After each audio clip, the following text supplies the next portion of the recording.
tuned in. You're listening to Thank God for Monday on WSOU, Seton Hall Pirate Radio, Seton Hall University, South Orange, New Jersey. Always accessible at our website, www.wsou.net, anywhere in the world. This is Brother Greg Cellini from the class of '85.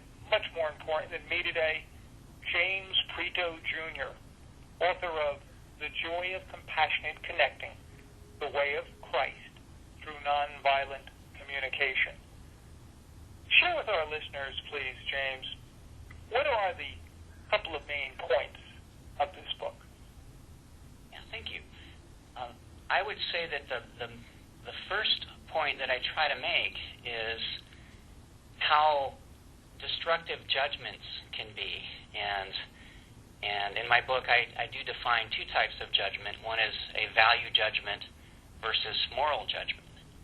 And I weave in, to go back, value judgment is what I would call when I'm looking inside of myself to see, whether something is resonating in my heart or not. And in NVC, this process is called self-empathy. As far as moral judgment is concerned, I'm looking outside of myself at a set of rules or regulations or laws that are basically created by someone else. And so I make that distinction in the book, and I weave in to the whole story about judgment, the creation story, how God created in the Garden of Eden these two trees. There's the tree of life and the tree of knowledge of good and evil. And so I believe this creation story has applicability to today in life. We have two choices. It's almost as if, Neo in the Matrix, is being presented with the blue pill and the red pill by Morpheus. We get to choose. Are we going to eat from this tree of judgment or the tree of life? And so the first section of the book relates to that conversation. And, as you recall, God was pretty clear and when he said, do not eat from this tree of knowledge of good and evil because you will certainly die. It'll kill connections not only with God but with other people. Sure. Yeah. And so that's the first section of the book. The second section of the book is titled Sermon of the Master, and I start off with the Sermon on the Mount, and the message is that Jesus has for us, and I weave that in with nonviolent communication on how do we communicate with each other. And I talk about definitely love and what does it really mean to love your enemies?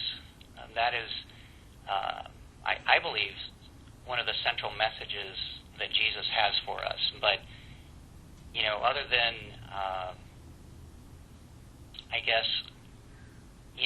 I don't think that he intended that we have warm and fuzzy feelings for our enemies, but there's something about being empathetic and accepting of what our enemy's experience, that nonviolent communication helps us to relate to our enemies and at least bring out a mutual understanding that will help us to at least see their side and to open up the door for the Holy Spirit to really bring about a sense of not only mutual understanding but maybe even solve our problems. And it's so interesting that you mention the word empathy, which doesn't necessarily, if I perceive correctly, mean agreeing with someone, but being able to see something from another person's viewpoint. And many times it could be someone who, quote unquote, we may think of as an enemy, in particular if they don't think the way we do. Right. And it's just fascinating how this all plays in to how we communicate with one another and for and on behalf of one another. James, I have to ask you, because the book has very nice theory and practical applications, and I think you've developed actually some practical applications of this book to the workplace. Share with us a couple of those practical applications, please. How can we use nonviolent communication in the workplace? Yes. Here's a couple of examples. The first one that I think is pretty common. Let's say someone is late for a meeting. And so a manager might say something like this, including the 4 elements: observations, feelings, needs, and requests. So let's say I'm the manager. I might say something like, John, I noticed that you arrived at our meeting at 8:15 and we agreed to start at 8. I'm feeling a little bit annoyed because I'd like to contribute to some order to our team. Would you be willing to tell me what you heard me say? And so that example contains all the elements of nonviolent communication: the observation without judgment, and then how I'm feeling and what needs of mine are either met or not met. Did that make sense? What a beautiful, gentle way that you approach that. Instead of saying to John, where the H have you been? You're 15 minutes late. Right. Very, very powerful. Is there another application you'd like to share? Sure.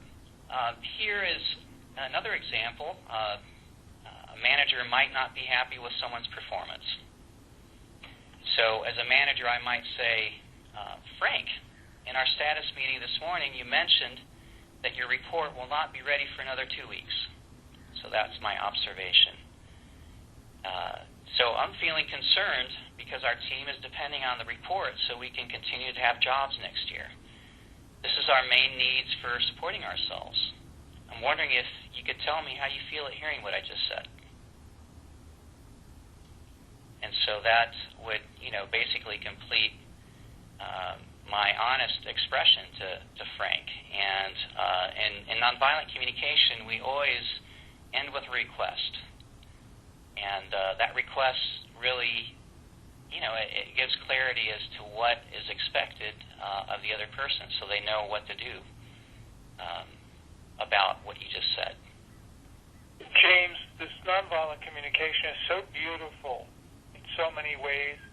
But one of the things that's particularly resonating with me is that the person who is communicating in a nonviolent way is not diminishing their feelings. They're actually sharing from the heart. This is how I'm feeling. Yeah.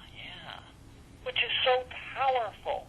The truth is so powerful, but yet doing it in a very gentle way that the other person can absorb easily, hear and listen easily to what the individual is saying, and then not react, but certainly respond.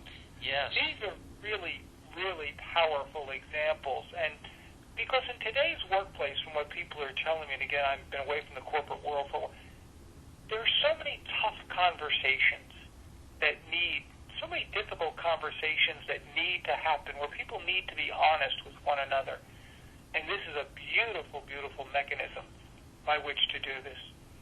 Is there maybe one more application you can share with us, please? Because these are so valuable as we continue forward into 2011. Yes, definitely. And I'm wondering if I may just kind of expand on what you just said, because I think it's a really important concept. Yes. When you started the program, you talked about, responsibility.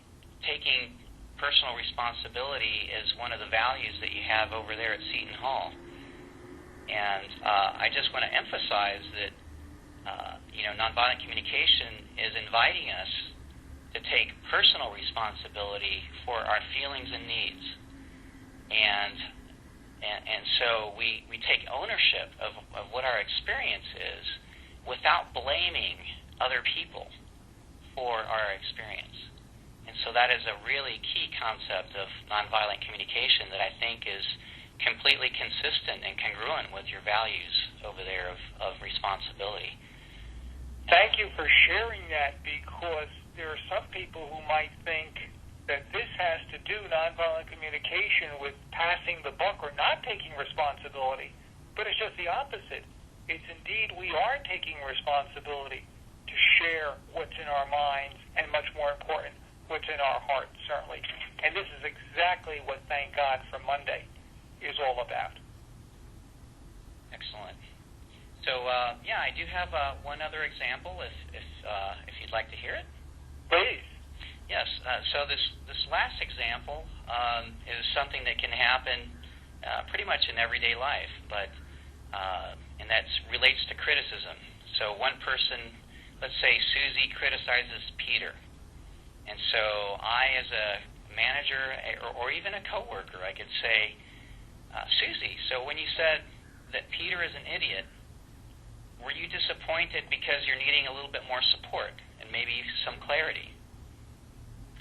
And so what I did is that was an empathetic question. I quoted Susie, and basically she might have said, Peter is an idiot, or she might even have said something a little bit more colorful. But I could I could quote her as my observation and say, when you said X, Y, Z, and then I asked Susie, were you feeling X because you're needing Y? So I asked her, were you disappointed because you're needing more support and clarity? And so that question is an invitation for her to look inside and possibly to take responsibility for her feelings and needs. So it's a way of transforming the judgment that she had of Peter into something that's a little bit closer to the truth. She's really she has something going on inside of her, and so the empathetic question invites her to connect with what's really true for her in the moment, instead of blaming someone else for it. I love, James, how you in nonviolent communication use all these open-ended questions which invite the person who's being questioned then to respond with many words, certainly, and to share, again, what's in their heart. The light bulb just went on again for me, because I think many times when someone says, oh, gee, he's a dope or she's an idiot, something's going on, as you said, but they don't know how to articulate what's going on. So instead of taking that time to search deep inside themselves, really articulate what they're feeling, they may take, quote-unquote, an easy way out by calling someone a dope, an idiot, and really attacking the person instead of separating the person from the behavior. And as you say, what's really happening inside? She has a genuine disappointment, but doesn't know how to articulate that or express that to others. Right. Very, very powerful. One final question, James, please. Where can our loyal listeners find the joy of compassionate connecting? Yes, the main place where I'd like to encourage listeners to buy the book would be through my website. The advantage of that is, I get to keep a little bit more of the royalties. Sure. And, what is it, please? Yes, the website is www.compassionateconnecting.com. www.compassionateconnecting.com. That is correct. Terrific. Listeners, do yourself a big favor, as we're not too far yet into 2011. Buy The Joy of Compassionate Connecting. Think about nonviolent communication and communicating in a whole new way this year. Really is a very, very powerful tool. James Prieto, the author of The Joy of Compassionate Connecting, The Way of Christ Through Nonviolent Communication. Thank you again so much for getting up extra early today and gracing the airwaves of WSOU. And thank God for Monday. Thank you, Brother Greg. It's been a pleasure. Listeners, sadly, that's about all the time we have. As always, this is Brother Greg saying, my hope and prayer is that when you wake up on Monday morning, you'll say, thank God for Monday. And for some additional grace, here's our beloved Professor Stan.